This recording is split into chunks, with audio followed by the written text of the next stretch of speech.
Trying to find a dimmer that's over 1K in voltage can be a little difficult. They used to be sold a lot more, but now that everything's kind of switching to LED, they're kind of fading away. And if you want a bigger dimmer than 1K, you gotta go to some big bucks. So to make it, it's very simple. There's not much you need. All you're gonna need is some spare cable. I recommend 12-3 cable. You got your plug end, and then you got your one to the fixture, conduit box, and the dimmer itself, and then a little bit of wiring is all you have to do. Let's go through it. Here's the whole thing kind of unboxed. There's a cover plate that goes over this. It's just plastic. It snaps on. So I'm going to put all this in the description and also on the screen so you can see. So this is a Lutron, whatever, however you want to say it. It's just a basic rotary dimmer knob, mainly used for fans and other stuff you want to dim. You can get this at Home Depot sometimes if you can find it, but they have them on Amazon. It's about 120 bucks or so. Most expensive piece you need. That's what it is. It's hard to find something cheaper that's good. This has these built-in like these little things here, help the heat dissipate, almost like a heat sink on your computer, but bigger. Now you're gonna need like 2 pieces of 1 foot cable. I recommend 12-3. If you're gonna do up to 2,000 watts, you're gonna want something 12-3 that just handles the heat better. All you really gotta do is plug in one side. I recommend the top usually for your male end. I got another video on how to wire these up if you want. It's in the description. Then it comes over, it goes to this little strain relief thing. So if someone were to yank this, you know, out, it keeps it from coming out. On the other side, it's the same thing. You got your female end, wire that up, and then same thing, strain relief on the other side. Now this conduit box here has knockouts all over it on the sides and then on the bottom. You got to get one if you want it to look good that's got knockouts in the middle. And I think these are 3/8 knockouts or so. It's 1/2 inch and then 3/8.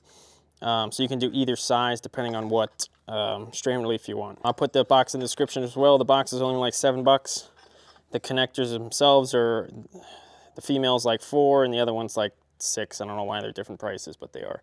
Coming in here, the wiring's not too difficult. It's only really 3-4 things you have to put together. Now when you size up your cable, you're gonna want to make sure it's long enough. You got to have like at least, you know, half the box in cable. So your cable really has to go from here and then all the way to the end. So it's about 1 foot, maybe a little more than 1 foot. But it's always good to cut a little more, and then you can just trim it at the end if you need to instead of being too short, because you need some free space in here to do this. So on the actual dimmer itself, there's 3 wires. There's no neutrals on these. You got ground, the green, and then you got 2 hots, one coming in and then one coming out. And then on your actual cable, like the black 12-3 SJOW cable, you're gonna have your white neutral, your black hot, and then your ground. So all you do is, first of all, the neutrals just get tied together straight from cord to cord. Not very hard to do. I like to use these little Wago things. They're nice because they're just snap in, but you can use wire nuts too if you want. Depends on how you want to do it. Some people don't like Wagos. They are a little challenging to get in for this 12-3 cable, so sometimes a wire nut might be better. But these have held for over a year or 2 and haven't slipped out, so they're just tough to get in, but once you get them in, they're good. So tie the neutrals together. Then you want to tie all your grounds together. So you got a ground coming in on the top and the bottom, and then you have a little cable from the ground for the dimmer. And then you just tie all those in, as you can see here. I just tied all those into one Wago. Kind of put 2 on one side, but that's fine as long as they're all tied in, or use a wire nut. Now this is, it might depend on what kind of dimmer, if you get a different dimmer, but usually the top side is the voltage coming in from the wall. So whatever you have on this side to plug in, you're gonna want that, the top of the dimmer wire going in, as you can see this one here, coming into this. So that one's hooked up to the dimmer, and then this black wire here at this point. The bottom side, same thing goes into the bottom. So I have them tied in here, one going to the bottom, and then one coming in. If you do it backwards, it's just not gonna work, or you might get you might pop the breaker, but it's easy to reset. But you gotta make sure there is a right way and a wrong way to wire it, because it'll come in the wrong way and it won't work. So as long as you got the top coming in from the actual power, and then the bottom going into whatever your fixture is gonna be coming out. This box here has 4 different screws to screw in. So what I had to do was drill some holes in here. I just lined it up and then drilled 2 holes so I can screw it in.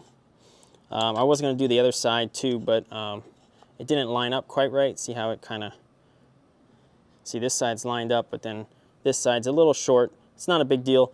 2 bolts over here, and it holds fine. It's not like it's gonna flap over here, and nothing's gonna get under it to pry it up. So here I'll just show you. I'm just gonna screw these in real quick. See, now it's not gonna come off no matter how you hold it.